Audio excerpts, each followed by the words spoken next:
Assalamualaikum warahmatullahi wabarakatuh. Selamat pagi anak kelas 4A. Pagi ini kita akan belajar tema 8 daerah tempat tinggalku, subtema 1 lingkungan tempat tinggalku. Muatan pelajarannya bahasa Indonesia ya, yaitu menjelaskan teks fiksi beserta unsur-unsur pembentuknya.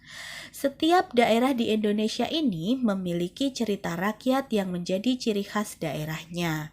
Cerita rakyat termasuk salah satu jenis teks fiksi. Teks fiksi adalah teks yang berisi rekaan atau hayalan yang tidak berdasarkan pada kenyataan. Lalu apa saja unsur-unsur dari teks fiksi? Nah, berikut adalah unsur-unsur dari teks fiksi, yaitu yang pertama tema. Tema adalah dasar cerita atau sesuatu yang menjadi pokok terbentuknya suatu cerita. Yang kedua ada tokoh. Tokoh itu pelaku cerita atau sesuatu yang mengalami peristiwa di dalam suatu cerita itu. Yang ketiga ada alur. Alur adalah rangkaian peristiwa atau kejadian yang terdapat dalam suatu cerita itu. Yang keempat itu ada latar. Latar adalah keterangan yang menjelaskan keadaan dalam suatu cerita. Latar dalam teks fiksi itu terbagi jadi 3, yaitu latar tempat, latar waktu, dan juga latar suasana. Yang terakhir ada amanat. Amanat itu pesan yang terkandung di dalam sebuah cerita. Lalu apa saja jenis-jenis dari teks fiksi itu?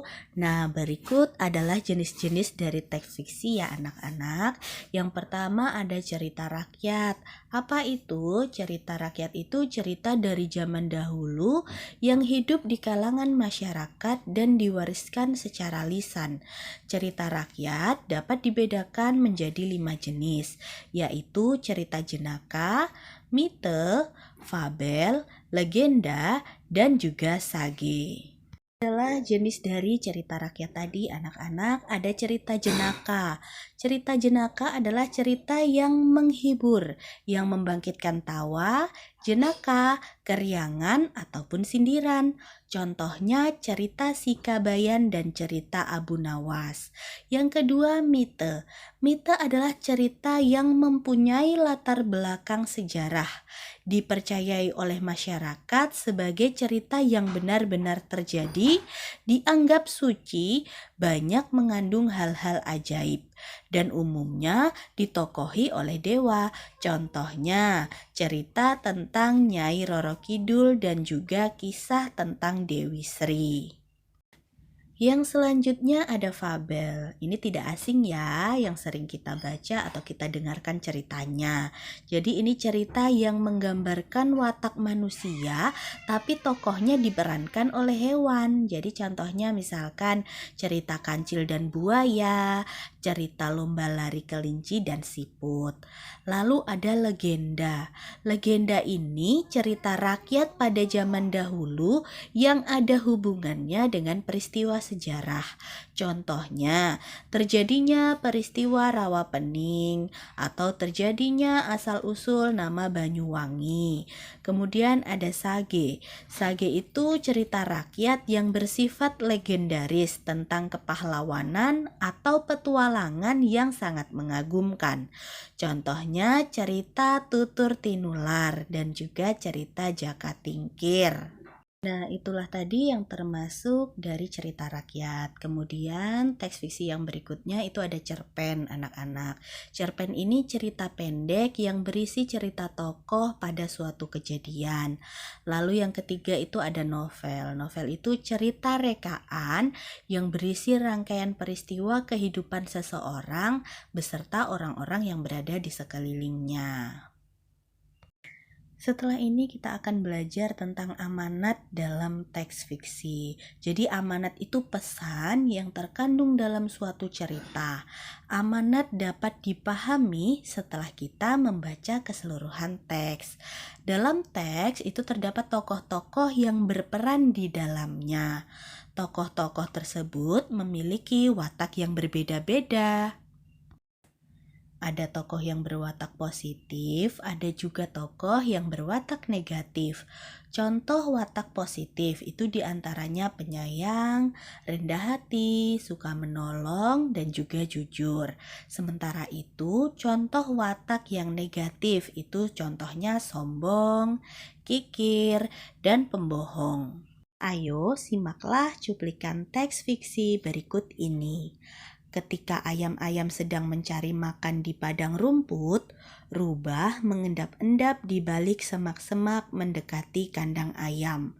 Dalam sekejap, Rubah mencuri telur-telur ayam yang ada di kandang tersebut. Rubah segera berlari menjauh ke tengah hutan. Ketika ayam-ayam selesai makan dan kembali ke kandang, alangkah terkejutnya mereka mendapati seluruh telurnya hilang. Mereka menangis sambil berkeliling di sekitar kandang, berharap menemukan telur-telurnya. Nah, anak-anak, dari cerita tadi kita tahu pelaku cerita atau tokohnya dalam cerita tadi siapa? Ya, jadi pelaku dalam cerita tadi ada Rubah dan Ayam. Kemudian tokoh Rubah itu berwatak negatif ya atau tidak baik, yaitu Rubah suka mencuri telur-telur ayam secara sembunyi-sembunyi.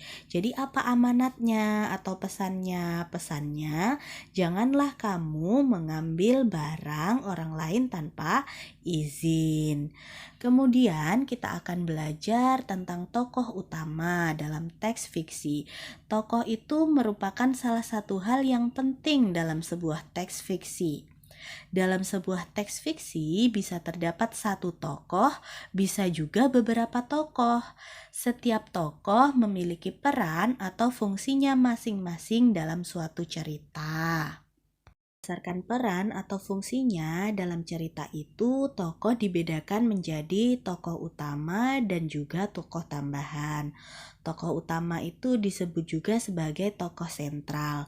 Tokoh utama merupakan tokoh yang menjadi pelaku utama atau tokoh yang mengalami semua peristiwa dalam cerita. Tokoh utama biasanya akan muncul mulai dari awal cerita, tengah cerita, hingga akhir cerita. Tokoh utama dapat berwatak positif atau baik dan juga dapat berwatak negatif atau tidak baik. Nah, selanjutnya menentukan karakter tokoh protagonis dan antagonis dalam teks fiksi.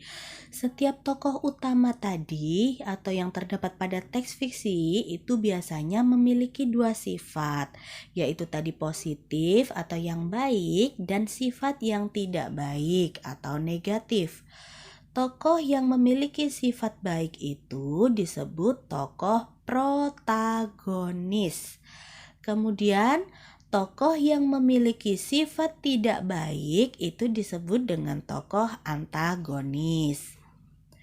Dalam sebuah teks fiksi, pasti terdapat tokoh-tokoh yang berperan di dalamnya. Ada yang berperan sebagai tokoh utama, ada pula yang berperan sebagai tokoh tambahan. Tokoh utama adalah tokoh yang menjadi pelaku utama dan tokoh yang mengalami semua peristiwa dalam cerita. Kemudian tokoh tambahan adalah tokoh yang hadir sebagai tokoh pendukung dari tokoh utama tadi. Kamu dapat menentukan peran tokoh dalam cerita tadi dengan cara membaca cerita secara keseluruhan. Selain itu, setiap tokoh tersebut tentunya memiliki watak atau karakter yang berbeda satu sama lain. Untuk mengetahui watak atau karakter tokoh, kamu perlu membaca cerita dengan seksama mulai dari awal cerita hingga akhir cerita. Dengan demikian, kamu dapat mengetahui dan memahami karakter dari tiap-tiap tokoh yang berperan dalam cerita tadi. Sekian pelajaran pagi hari ini. Bila ada salah kata, Ibu mohon maaf. Wassalamualaikum warahmatullahi wabarakatuh.